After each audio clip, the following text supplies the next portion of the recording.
Hello বন্ধুরা, welcome my back to channel Bina জিনাতে আপনাদের সবাইকে স্বাগত।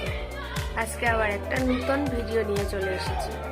তো ভিডিওটা কি হতে চলেছে সেটা আপনারা দেখতে থাকুন, অবশ্যই শেষ পর্যন্ত দেখবেন, কোনো স্কিপ করবেন না। লাঠা মাছ জাবানো থাকে আমাদের, তো লাঠা মাছগুলোকে জল পাল্টিয়ে দিলাম। এবার কটা লাঠা মাছ নিয়ে কেটে নেব, ধরা যায় না।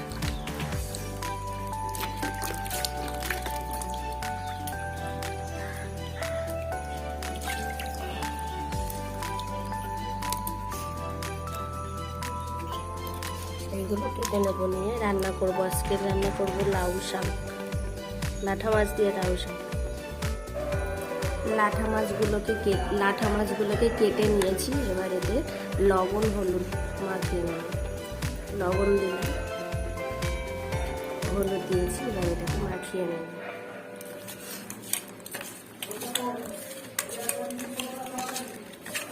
লবণ হলুদ দিয়ে মাখিয়ে নিয়েছি। এবার কড়াইতে তেল দিয়ে ভেজে নেব। কড়াইটা গরম হয়ে গেছে, এর মধ্যে সরিষার তেল দিয়ে দেবো।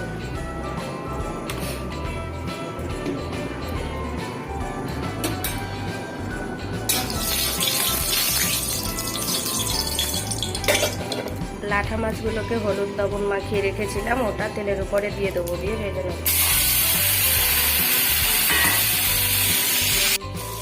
মাছগুলো ভাজা হয়ে গেছে, এবার এগুলোকে তুলে নেব। একটু লাঠা মাছগুলোকে ভেজে তুলে নিয়েছি। করতে আমার রান্নাটা হবে একেবারে ঘরোয়া পদ্ধতিতে। তো শাকের গায়ে যে জালি জালি পাতা ছিল, সেই পাতাগুলো ভাজবো। তো তার জন্য প্রথমে তেলের উপরে আমি কটা 2-4টে রসুনের কোয়া থেতো করে নিয়েছি, সেটা দেবো।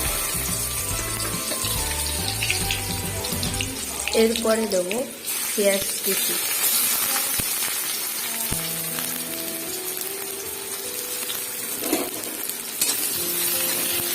পেঁয়াজ আর রসুনটা ভাজা ভাজা হয়ে এসছে। এবারে এর উপরে দিয়ে দেবো একটা শুকনো লঙ্কা কেটে নিয়েছি, এটার উপরে দিয়ে দেবো।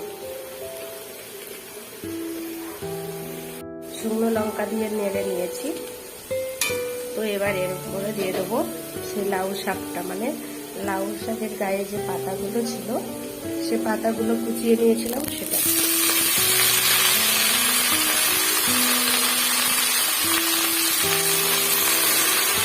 একেবারে ঘরোয়া পদ্ধতিতে, কষ্ট কম আর খেতেও সুস্বাদু। আমি এগুলো এর মধ্যে দিয়ে দিলাম।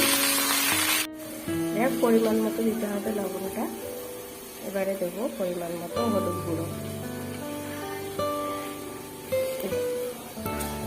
আর কেটে রেখেছিলাম কাঁচা লঙ্কা, সেটা এর মধ্যে দিয়ে দেবো।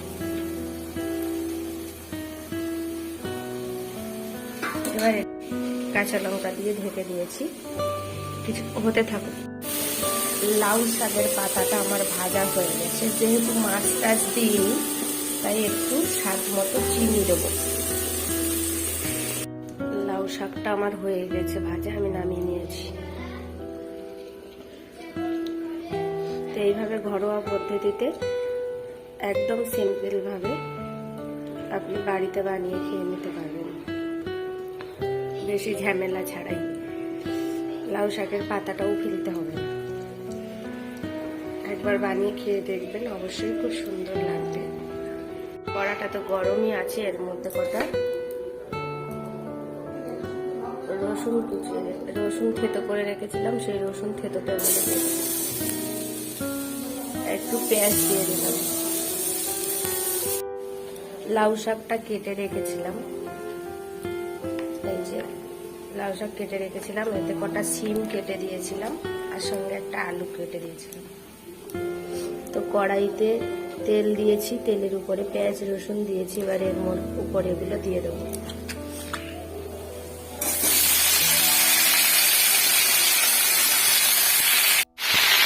এটাকে পেঁয়াজ রসুনটা ভেজে নিয়ে তার উপরে ওটা দিয়েছিলাম, একটু ভেজে নিয়েছি। এবার এর মধ্যে পরিমাণ মতো লবণ আর পরিমাণ মতো হলুদ দেবো।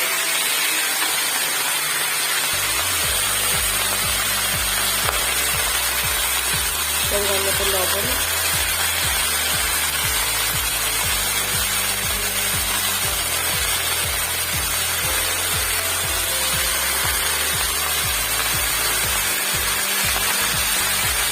পরিমাণ মতো হলুদ গুঁড়ো।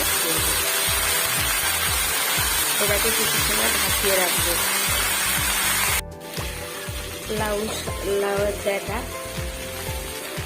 সিম, আলু দিয়ে লাঠা মাছ দিয়ে গারসা করবো। তো এটা তো ভাজা ভাজা হয়ে এসছে।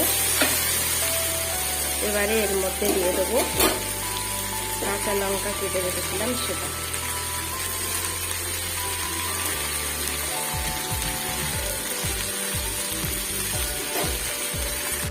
ভালোভাবে ভেজে ভেজে নিয়েছি। এবারে এর মধ্যে অল্প করে জল দিয়ে দেবো। জল দিয়ে দিয়েছি, এবার কিছু সময় ঢেকে রাখবো।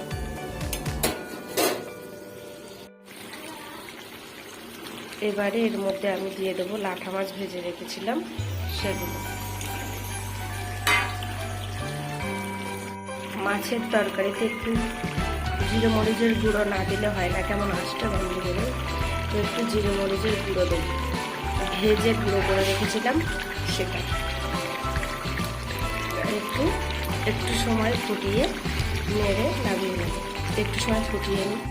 বাড়িতে থাকা অল্প কিছু উপকরণ দিয়ে আমার হয়ে গেল আজকে লাউ শাকের উপকরণ, লাউ শাকের তরকারি।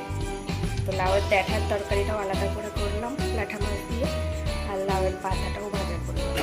আপনারা এইভাবে বাড়িতে একবার বানিয়ে অবশ্যই খাবেন। আর আমার চ্যানেলে আপনি যদি নতুন হয়ে থাকেন অবশ্যই সাবস্ক্রাইব করে আমার পাশে থাকবেন। আর ভালো লাগলে অবশ্যই লাইক করে আমাকে জানাবেন, তাহলে ভিডিও বানাতে আমার ভালো লাগবে। আজকের মতো টাটা।